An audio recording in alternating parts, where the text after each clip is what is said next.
Здравейте на всички. Сигурно вече от вас, сигурно хората знаят какво е това видео, ако са гледали предишното ми видео и сигурно в заглавието вече сте разбрали.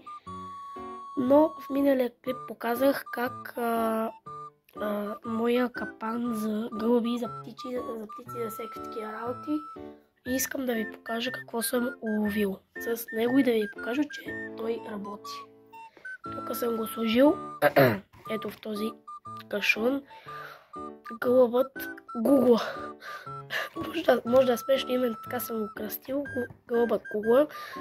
И тук съм оставил храна и вода. Не е болен, просто съм го затворил тук, защото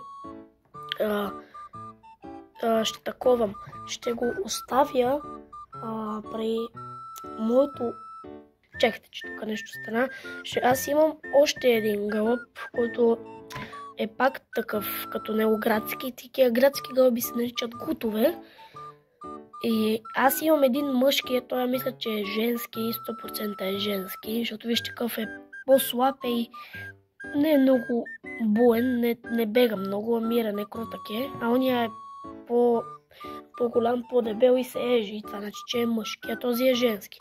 И той също е гуд. И като ги остава двамата, можат да си излюпат малки пиленца, защото нали, двата са градски гълъба и сигурно ще имаме малки пиленца, но не знам, на кога не се знае, но да ще ги гледаме и двамата. Опа.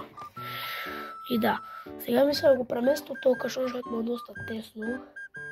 Но трябва да правя някаква ограда, да не лети тук и да прави глупости. А след некъде час и половина ще го занесем при другия гуд, който не е тук, нали? И да, и ще видим какво ще правят, просто защото те този кашон да го занесем при другия гуд, да си живеят двамата и да, ще си ги отглеждаме и така да се надяваме, че имат пиленца.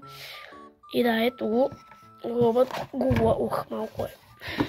Ето го, чакайте, опа, че той ще може да избяга. Ето го, ще го, телте, хубав гълъб и да. Къде бе?